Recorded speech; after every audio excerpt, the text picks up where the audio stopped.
There's a pretty one, Ulysses.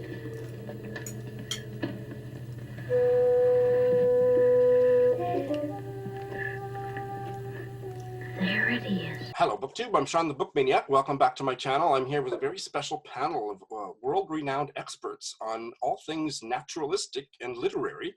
I'm here with the co-founders of is it called the Book Naturalists Club? Yes.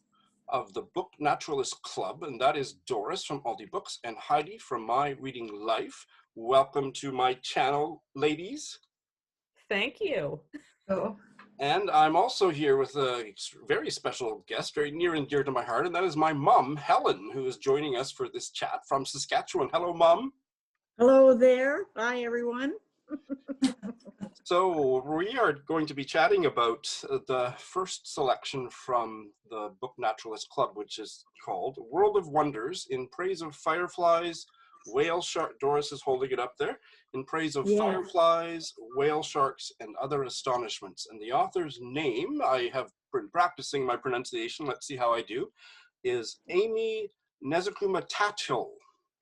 And we have all read it, and Doris and Heidi have been doing all kinds of stuff on their Book Naturalist channel all over social media, and we're going to have a little chat now. Why don't you tell us a bit about the Book Naturalist Club, Doris?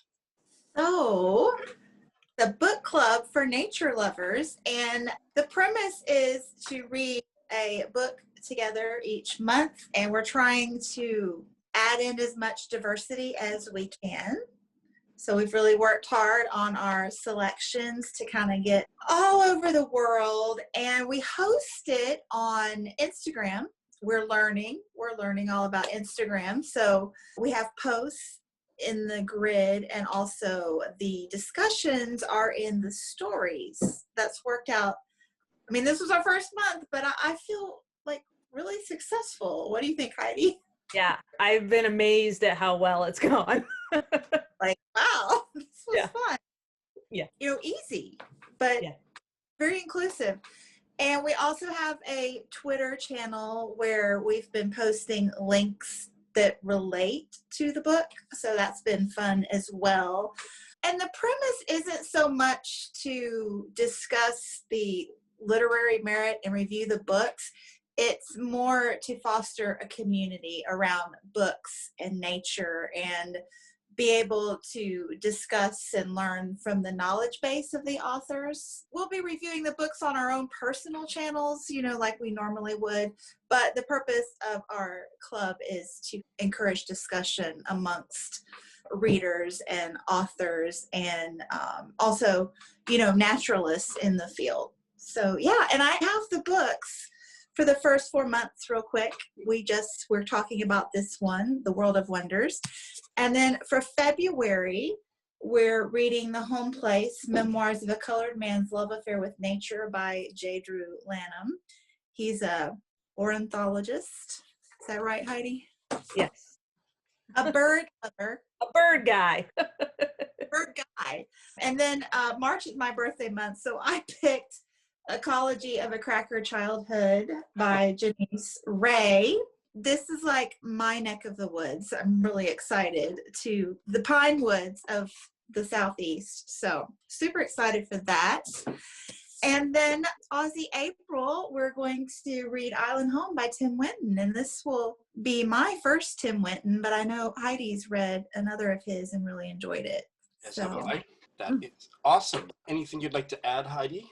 Yeah, I'm just really thrilled that Doris and I were able to get this going. I mean, Doris approached me with this idea at the end of last year, and I just think it's fabulous because that's where she and I first built our friendship, was on our shared love of nature writing. And I think it doesn't get enough attention on BookTube, and I'm just excited that we can shine a light on that particular kind of nonfiction writing, and also from the angle of bringing in more diverse voices that aren't, you know, just the ones that you would always hear about. So I'm excited. I like to say too that Heidi is a marine biologist, right, Heidi? That's correct. correct. I am a teacher, but my dad was a fisherman, a Florida fisherman. So I think we kind of united on that shared, like Florida and Maine, but the same coastal idea, and this was like the perfect choice for our first book because it kind of celebrates that childhood love of nature and bringing it into adulthood, that wonder, and fostering that wonder among our, children and communities. So great. That is a perfect way to dive into the book. But just before, I have to get this quip in. I love the fact that you have created this Book Naturalist Club. And once I got over my initial disappointment that it wasn't a BookTube nudist club, I thought, okay, yeah, it's a pretty good idea. Oh dear. He never gives up. Here's your little beauty book club. It could have been a whole different kind of Zoom chat this morning, don't you think? Top of the bottle. That's as risque as it's gonna get. Yeah. God, fucking worse. Dancing froggies. Woo! There's the dancing. Lovely illustrations. What's the illustrator's name? We should make sure to get her name in here. Something Nakamura, maybe? Yeah, Fumimini Nakamura. Yeah. Wonderful illustrations. Doris, you just got us started on as a way into the book. Why don't you say a couple more sentences and then we'll pass it over to Heidi about initial overall impressions of the book. Oh man, the childhood nostalgia is so real. Like, it's just so real. Aimee, the author, is herself, I believe, is it Filipino and Indian? Yes. Yeah. And she is married to just, your average Joe, I think, from South Carolina. So her children are, how she describes it in one of the essays quite well. Questions while searching for birds with my half-white sons, age 6 and 9, National Audubon Bird Count Day. So I really relate to it, because my son is his dad's Honduran, so he's half and half too. And she just really weaves her life stories, her hopes for children together with nature, and uses nature to illustrate her internal feelings and her reactions to the world. And it's just beautiful, gorgeous. It is. It really was. That was really. Heidi, what are your... So I loved all of that, and also the sense of wonder that she describes is what I personally feel like. I've been working in the science field my whole adult life, and I still feel that every time I'm in the field. I work in the marine environment, and I work a lot on intertidal areas, and that feeling when you get into a tide pool and you're exploring and you see something and you're just amazed that you're seeing it. That happens to me every single time I'm in the field. I still have that joy and sense of wonder. And I think she captures that so well. And I love the emphasis that she places on, getting out there and wherever you might be, whether it's in an urban environment and rural environment, whatever, that there's so much to be amazed by in the natural world. And that connection is so important, more so than ever today. And I love how she captures that. It was really, really strong throughout, I thought. I couldn't agree more. Mom, what did you think? Well, I certainly agree with both people that have just spoken. I was just in awe and wonder of the whole book. Like, there's a lot of the species in it that I knew about, and there were quite a few that I didn't know about, and I was just awestruck. But I really loved the way she worked the relationship, her own relationship through with all the different species that she talked about. I mean, it was just incredible. And I mean, I'm a prairie person. I've never really had a chance to do much. Well, I've been here my whole life and love it. I love the land. I'm a farmer. And so a lot of these things that she talks about are marine things, marine animals and so on, which were wonderful. And of course, I really related to the fireflies and the monarch butterflies. My husband and I just planted a little garden of milkweed across from our house so that we could hopefully entice the monarchs to come. And there's been a lot of snow this winter, so that bodes well for the growth of the milkweed. And so I was really intrigued with that. But the whole book was wonderful. It was awesome.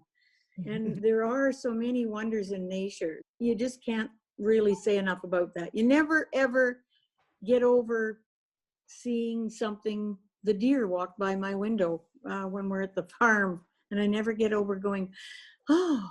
Yeah. So it was wonderful. Her book was awesome. Mm-hmm. That's great. And for me, several people that I know on BookTube were shocked that I read the book, and then even more shocked when I loved it. I gave it 5 stars. Yeah, there's Doris scored 5 stars. Because I am such a city boy. I mean, I grew up on a farm, but I have lost all of that kind of sense of wonder, or other than a few episodic exceptions over the years, I just live in my head and live in books and live in cities.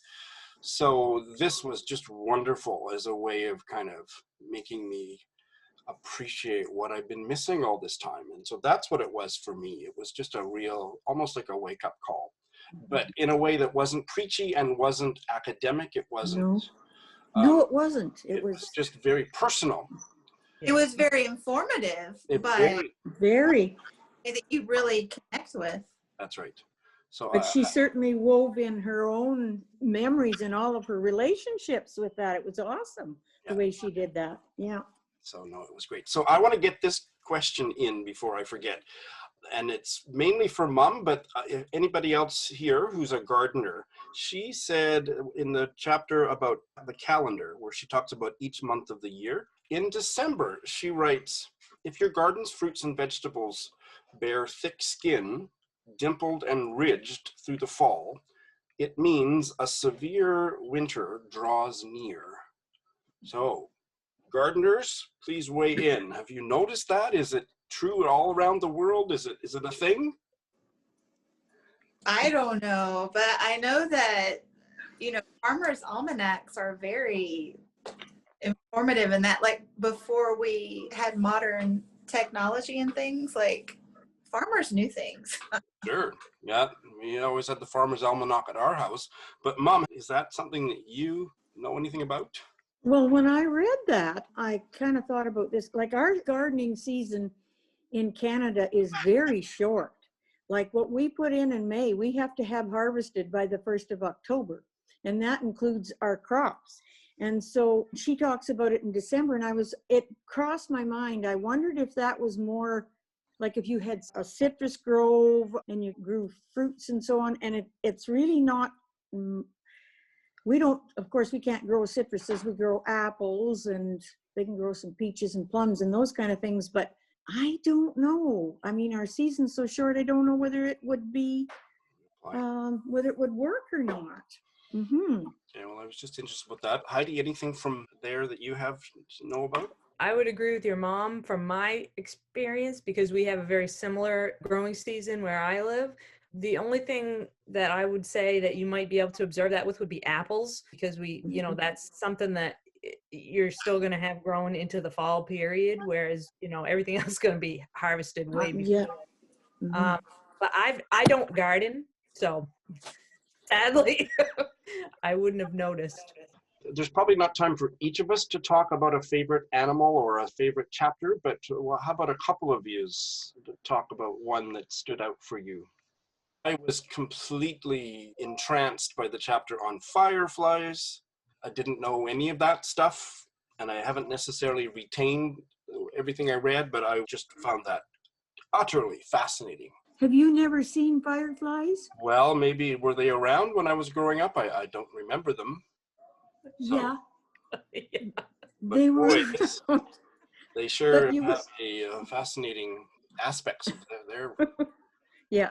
Anyway, that's good. That's good. I was absolutely entranced with that bird that's got the blue and the huge 7-inch thing. Oh my goodness. Cassowary. Cassowary? That's what it's called. Yeah, I was looking for the chapter. Incredible thing. And dangerous. Yeah. Check out that superb bird of paradise. Yeah. I found a video link and put it on the Twitter channel. It's like crazy, the dance it does. It's so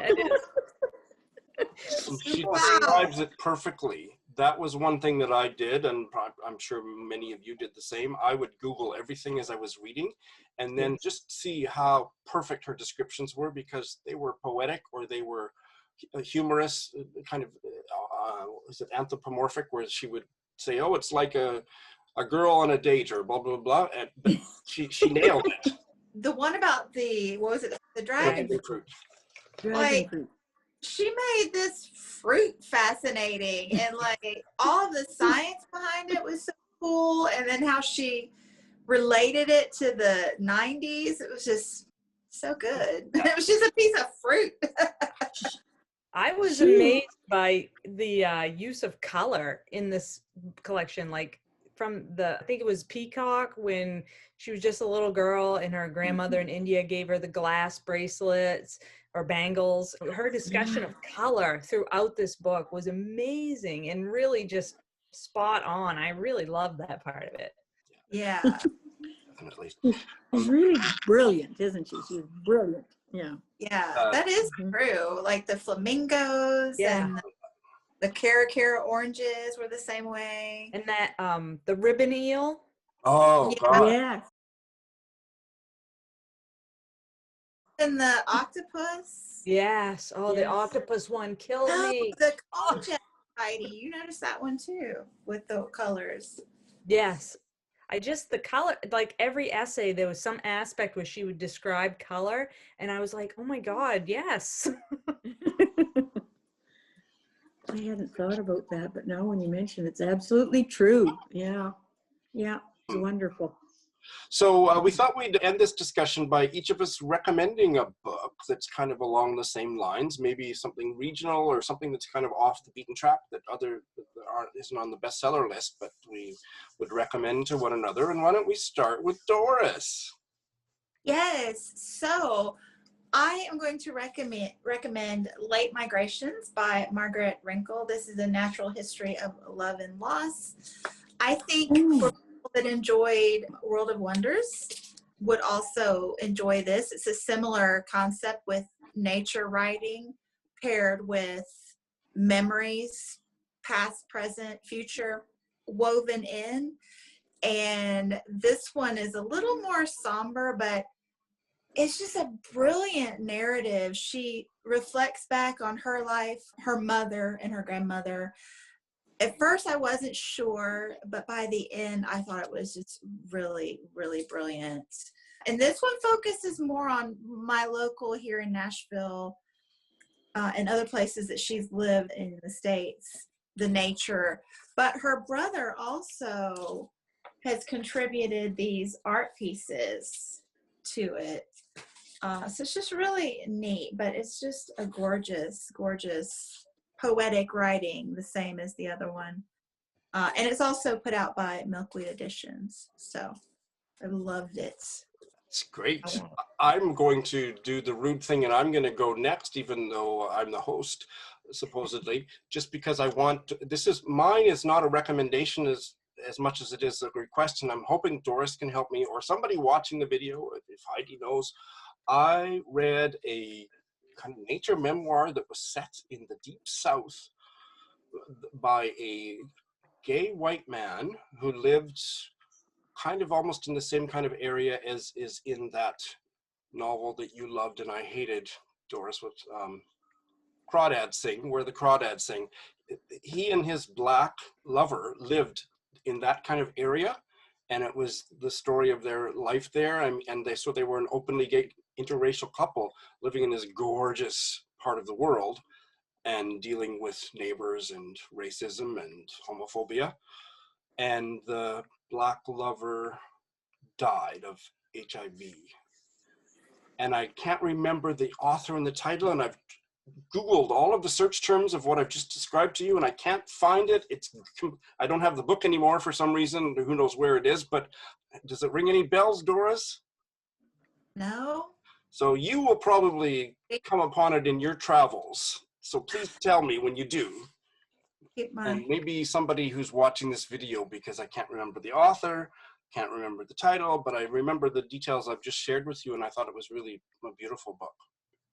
So that's my recommendation. If anybody can figure out the title in the office. It's a recommendation and a puzzle. That's right. So Heidi, what have you got? So I am going to. Oh. upstaged by kittens. So I'm going to recommend The Hour of Land by Terry Tempest Williams. This is a personal topography of America's national parks.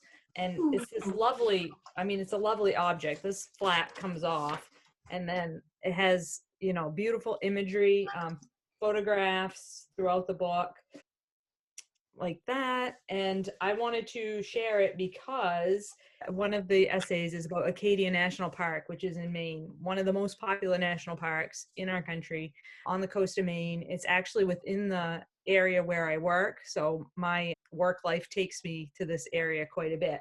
But again, this is nature writing, but with personal memoir aspects within it. Terry Tempest Williams is well known for her sort of lyrical prose style. And if you ever listen to the Book Riot podcast, one of the hosts, Rebecca, is a huge fan of Terry Tempest Williams. And When Women Were Birds is, I think, her most popular one. But I just thought this was an absolutely beautiful book and cemented my desire to visit all of our national parks at some point in my life, and especially the Western national parks, because I've never been to any of those and it just sounds so beautiful. I think this is a wonderful book if you're interested in that sort of national parks and those landscapes. Really, really great. Yes, I remember Rebecca every episode of the podcast. She would talk about that book, and yeah.